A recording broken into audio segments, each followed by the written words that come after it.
Seguimos con el siglo XII, el siglo por excelencia en el que se han inspirado las épicas sagas de fantasía medieval y muchas de las grandes novelas históricas sobre caballería. Y es que en este siglo continúan las cruzadas, resurgen las ciudades en Europa o se levantan asombrosos imperios en África y el sudeste asiático. Hay de todo, pero desde luego si el siglo XII estuvo marcado por algo, fue por las leches que se dieron entre las grandes religiones. Para empezar, deciros que en el siglo anterior las cosas no habían cambiado mucho en América, aunque en breves llegaremos allí para hablaros de grandes imperios como el Imperio Incaico, pero bueno, resumiendo, Norteamérica seguía poblada por culturas neolíticas de cazadores-recolectores, mientras que en la zona de México los toltecas estaban dándolo todo, asociados en ocasiones con una confederación de ciudades mayas. En cuanto a China, poquita cosa. La dinastía Song seguía fuerte y los Jurchen seguían dando la lata sin parar, llegando a arrebatar a los chinos el territorio de Manchuria, algo que pondría las cosas serias a final de siglo. Por otra parte, los Song también tendrían que darse de leches contra otra nueva dinastía, la de los Jin, pero eso lo vamos a dejar para más adelante. Y ahora nos vamos a Camboya, que vamos a hablar de los Jemeres, ¿os acordáis? Pues es que resulta que este imperio llegó a su edad de oro en este siglo. Con la llegada del emperador Suryavarman II se consiguió centralizar y unificar al máximo todo el territorio, además de expandirlo como nunca antes había hecho. Los Jemeres también establecieron importantes relaciones diplomáticas con la China del siglo XII, y eso permitió un intercambio cultural y económico en la región. Pero hay algo que ha perdurado hasta el día de hoy de aquellos tiempos, y eso es sin duda el maravilloso templo de Angkor Wat. Los Jemeres estuvieron durante casi 40 años construyendo este impresionante lugar, que se convirtió en el centro religioso y cultural por excelencia del imperio. Eso sí, como siempre, esta gente también tenía conflictos con algunos vecinos, más en concreto con el imperio Champa, que la verdad no es un nombre que imponga demasiado. ¿Y quiénes eran los Champas? Pues el imperio Champa fue un antiguo estado que existió en lo que hoy es el centro y sur de Vietnam, desde el siglo II después de Cristo, hasta prácticamente la edad contemporánea. Casi nada, ¿verdad? El imperio estuvo influenciado por la cultura india y su religión principal era el hinduismo, aunque también se practicaba el budismo, un poco como pasaba en muchas regiones de Indochina.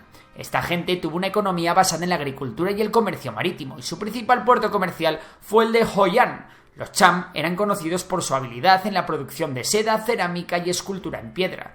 También con el metal eran unos auténticos artistas, y es que los descendientes de los Cham todavía viven en la región central de Vietnam y han conservado parte de su cultura y tradiciones.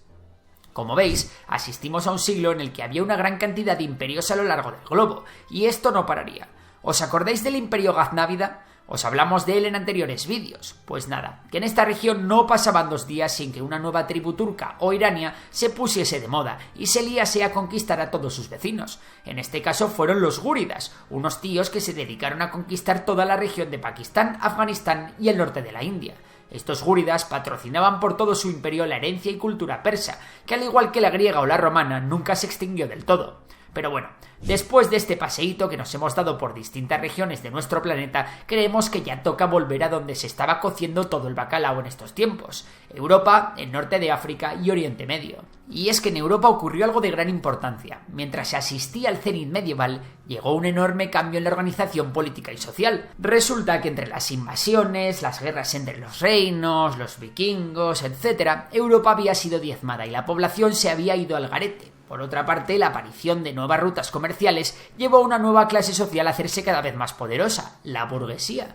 Y a esto hay que sumarle algo más. Como ya os dijimos en el anterior vídeo, la Iglesia estaba haciendo una tremenda campaña de marketing para poder salir airosa de las cruzadas, y numerosas órdenes de distintos tipos, como la Orden del Temple, los Hospitalarios o la Orden del Santo Sepulcro, fueron fundadas. Como la Iglesia necesitaba apoyo, y si apoyabas a la Iglesia, ella hacía lo propio contigo, muchos miembros de la burguesía se convirtieron en mecenas, lo que llevó a una revolución artística y cultural que se llamó el Renacimiento del siglo XII, en la que se produjeron muchas obras tanto literarias como arquitectónicas. Ahora bien, ¿dónde nos llevó todo esto? Pues a lo que se conoce como el resurgimiento de las ciudades. Todos los artesanos que eran necesarios para fabricar los productos para comerciar, para la iglesia, etc., se agruparon en gremios y la gente migró desde el campo a los nuevos núcleos urbanos, lo que llevó a un aumento de la población en las ciudades, a su progreso y finalmente en algún momento incluso mandaron a paseo al feudalismo en estos puntos. Y es que durante esta época, ciudades como Venecia, París, Florencia, Toledo, Brujas, Colonia o Londres florecieron entre muchas otras. Todo esto ayudó enormemente a consolidar los reinos europeos, que además eran por ende cristianos, y figuras de reyes tan importantes como Federico I Barbarroja en el Sacro Imperio Romano Germánico o Ricardo Corazón de León en Inglaterra aparecieron en nuestra historia.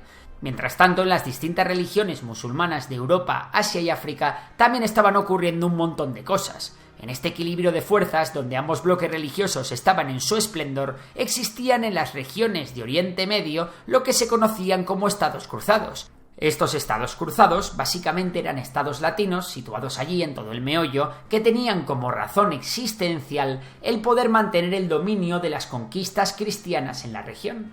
Los más importantes fueron el Reino de Jerusalén, el Principado de Antioquía y el Condado de Edesa. Y justo nos vamos ahí, al Condado de Edesa, que era el que estaba más al norte y además era el más débil, y este cayó en manos de los selyúcidas. Flipas con la que se lió después. La noticia de la caída de Edesa se llevó a Europa y se hizo una campaña internacional para intervenir que ni la OTAN en estos tiempos. Y es que los cristianos se tomaron muy en serio este ataque y con él iba a comenzar la Segunda Cruzada. Eso sí, aquí no tendrían tanta suerte como en la primera. Para los cristianos, la Segunda Cruzada fue un total fracaso. La derrota en Dorylaeum, en Asia Menor, el 25 de octubre del 1147, y el asedio fallido de Damasco en julio del 1148 llevaron al fin de la Segunda Cruzada, algo que dejó solísimos a los estados cruzados. Además, el gobernante de Siria, Nur al-Din, resultó ser un militar muy competente, conquistó Antioquía y luego capturó a Raimundo, conde de Edesa, liquidando así lo que quedaba del condado de Edesa en el 1150. Pero Nur al-Din no sería ni de lejos el líder más carismático que iba a aparecer en esta historia. Aún iba a aparecer otro nombre que nuevamente cambiaría el mapa político y religioso de la región. Hablamos, como no, de Saladino. Saladino fue un sultán de origen kurdo que gobernó Egipto y Siria. Tenía una idea unificadora para el mundo musulmán y jugó un papel fundamental en la historia del Islam. Resulta que su fama trascendió lo temporal y se convirtió en un símbolo de caballerosidad medieval incluso para sus enemigos. En el 1187 llevó a sus tropas a la victoria en la batalla de los Cuernos de Hattin, y no contento con ello, su siguiente hito militar fue la captura de Jerusalén, tomando Tierra Santa de manos del rey Guy de Lusignan. Al ver este tremendo drama, y acobardados por la presencia de un tipo tan competente como Saladino, desde el papado se convoca la Tercera Cruzada, instando al cristianismo a volver a reconquistar la ciudad. Esta Tercera Cruzada se llama la de los Reyes, pues participaron Ricardo Corazón de León de Inglaterra, Felipe Augusto de Francia y Federico I Barbarroja de Alemania. Y es que a Saladino se lo pusieron difícil, y además le tocaron bastante las narices. Los ataques de los franceses contra los musulmanes fueron una de las razones que llevaron al gobernante de Egipto a buscar venganza, y los otros conflictos entre cristianos y musulmanes se volvieron cada vez más sangrientos y cada vez más violentos.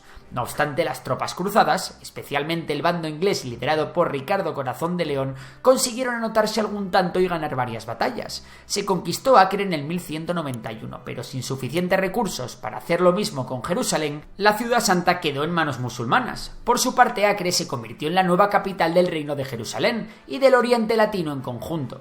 La rivalidad entre Saladino y Ricardo Corazón de León, los más hábiles en cada bando, trascendió hasta nuestros tiempos, como un ejemplo de respeto hacia el oponente. Se cuenta que fuera del campo de batalla mantenían una relación cordial y respetuosa, aunque lo cierto es que también fueron responsables de sangrientas masacres en cada bando. Finalmente ambos llegaron a un acuerdo en el que, a pesar de que Jerusalén se mantendría en manos de los musulmanes, los cristianos tendrían permitido visitar la ciudad. Por otro lado, los cruzados pudieron mantener una gran cantidad de territorios en la costa de Siria y en Chipre. Eso sí, las tensiones entre los reinos cristianos aumentaron notablemente. El abandono de la guerra por parte de alemanes y franceses llevaría a la Inglaterra de Ricardo I a mirar a sus aliados con mala cara. Por su parte, Saladino moriría poco más tarde de fiebre amarilla, y tras él comenzaría la dinastía ayubí. Pero eso lo contamos en otro vídeo. Si te ha gustado este, ya sabes que puedes darle a like, suscribirte y si te gusta la economía, seguir a Memorias de Tiburón, mi otro canal. Por lo demás, un saludo y hasta la próxima.